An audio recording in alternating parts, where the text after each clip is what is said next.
Good afternoon, everybody. I'm James Cronenberger. I wanted to share some thoughts that's on my mind, some stuff that I don't share very often. Several years ago, and I'm talking about 5 years ago, I had my stroke, but about 6 years ago, I had some people that was not very kind that came after me, that lied about my past, that made my life almost impossible even to live, that I was actually thinking of ways of ending my life at that point. And, I was so close to it that I had it planned. And then I ended up having a stroke. My roommate, Paul, who was living with me at the time, called 911, and I don't remember any of this by any chance. But I go to the hospital. They check me out. They say, oh, he must be okay to go back home. Well, I called my roommate, Paul, to come pick me up. And somewhere in between that time, I coded because the nurse walked by my room and I was flatlined. And I'm not sure what happened at the time or what caused it, but I coded twice and had a stroke at the same time.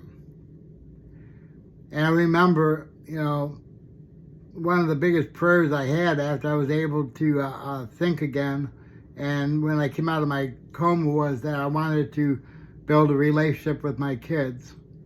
And it happened with my oldest son, who I'm so grateful for, Jamie, my ex-wife, Sheila, my good friends, Tiffany, Victoria, Candace, Terry, people that I could really count on that stood by my side. I remember this was after they took the ventilator off me. I couldn't talk quite yet, but the first person that I called was Victoria and my mom. My mom was still living at the time. And, I shared with my mom, I said, I got to see heaven. And I did. And I know that was heaven. It was not a made-up place, but it was heaven.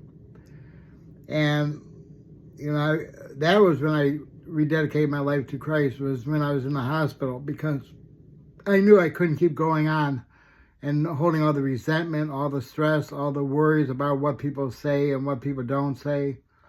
How was I going to be able to prove myself to people when they didn't want to accept me for who I am?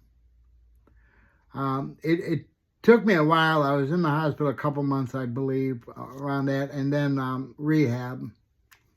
I couldn't walk at all. I had to learn how to walk again. It took me a while to be able to use my hands. I remember the doctor coming in, asked me to grab his hands, and I couldn't for a while. But that was the first thing that came back, was the use of my hands. But my legs, it took about a year for me to be able to walk again and to be able to accomplish just the normal things that sometimes we all take for granted. We don't realize what other people are struggling with, because we can do things so well sometimes that we forget about those that are struggling or those that are less fortunate than we are. But, no matter how tough life gives to you, folks, there's always somebody you can talk to. You can call me. You could call your pastor. You could call whoever you really want to, that, might have an ear for you to share your thoughts, and cry on their shoulder somewhat. I didn't feel like I really had that at the time.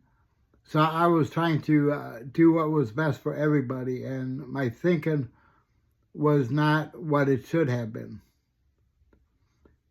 And it was kind of sad because I was that close. I had the whole thing planned out. I had actually 2 plans in case if the first one I chickened out on. And then the second one would automatically work. But I didn't go that way, and if I didn't have the stroke, I probably wouldn't be here today.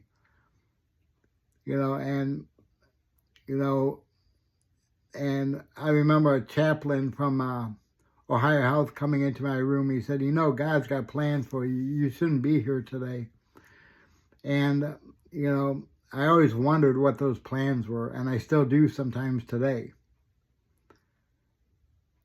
But God does have a plan for each and every one of us. I know there's some people that don't believe in God. But what if we are right? There is a God. There is a heaven. There is a hell. What if we are right?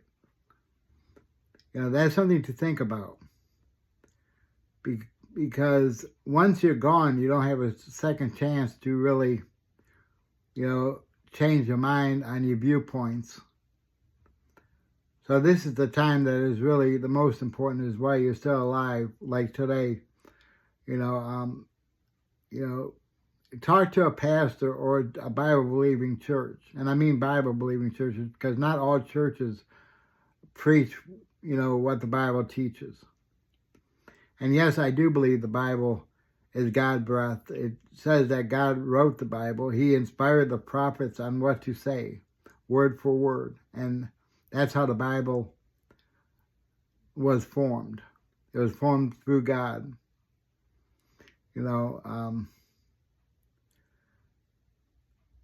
But life should never be that difficult that you want to take the easy way out or think about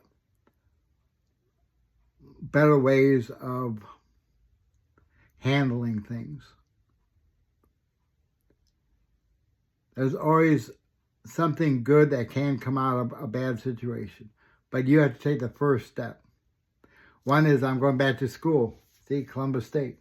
I might not be a straight A student, but I'm passing.